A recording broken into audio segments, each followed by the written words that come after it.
My brothers and sisters, is belonging to a parish more like having a Costco membership or belonging to a family?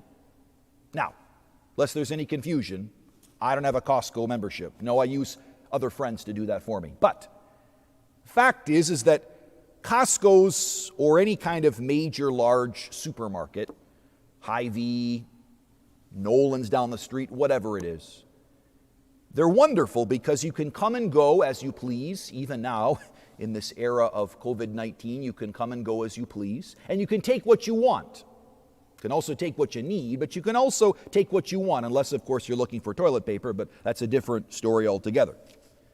We come and go, and we take what we want, we pay for our services, and we leave. And then we come back, and we get what we want, and we leave. Now, brothers and sisters, a family's very different, isn't it? At least my family's very different.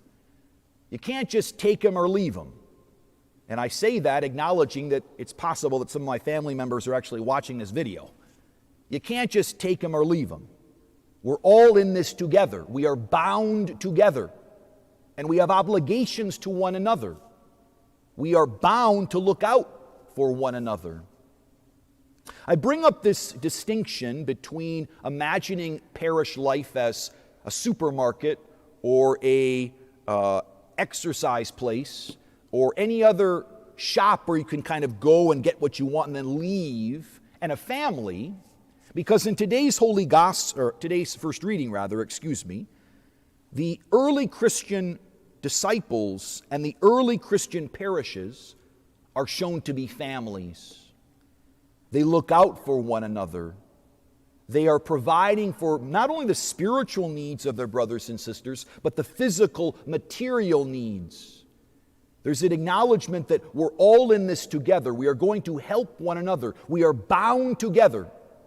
That in a very real way, the waters of baptism, that water is thicker than even natural blood. My obligation is now not only to my own physical family, it is to the wider parish to which I belong. Brothers and sisters, one of the real challenges of this current COVID-19 era, and there are many, but in terms of spiritual pastoral practice, is that we can continue to be affirmed in a sense of parish life that is basically like Costco or Hy-Vee or Nolan's. You tune in when you want. You receive from the parish community what we want when we need it, from even the comfort of our own bed, maybe in our PJs. I'm not shaming anybody, nobody. But there is a sense that this is pretty convenient. As painful as it can be, and maybe it's become less painful as we've gone on, much to our shame. But again, our contact with the parish is largely by our own choice. We choose to tune in, we choose not to. We watch whatever, on our Transfiguration YouTube page we want to. We come to adoration when we can. Now, again, do not misunderstand me. I'm not faulting anybody. This is simply the era in which we live. But what I am saying is that these habits, this way of being, can exacerbate already big problems.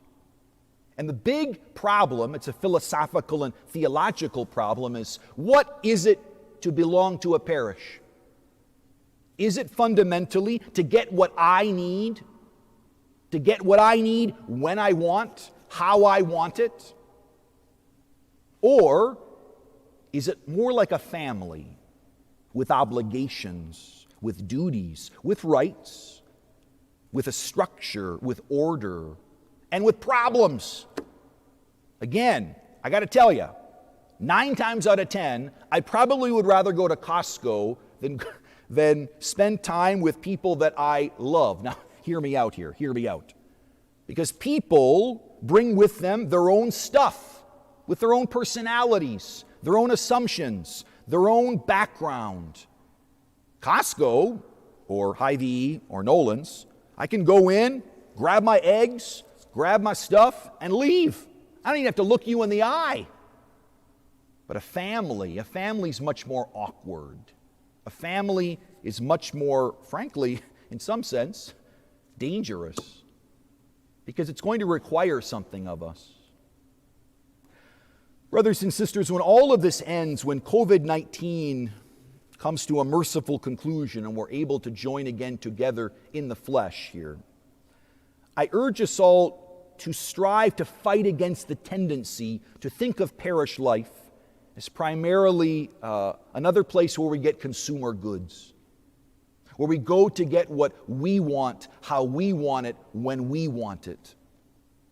And to think more about parish life as it actually is, a family.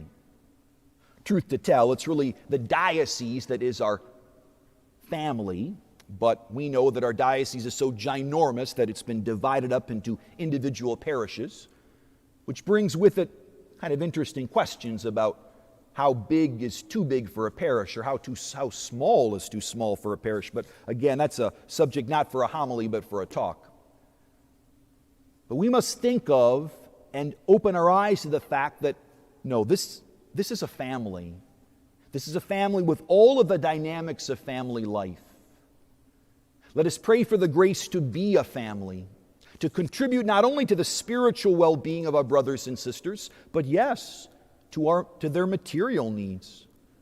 Let us remember that we are our brother and our sister's keeper, that to belong to a parish brings with it demands, and demands that can be hard, that can be inconvenient, but that when lived well can be beautiful and liberating and powerful, and exactly what the world needs. Because let me tell you, the world doesn't need more markets of convenience. The world needs more contact, more family, more relationships. Let us pray for the grace to be what we are, a family of faith in all of its messiness, and thus be a light to the world.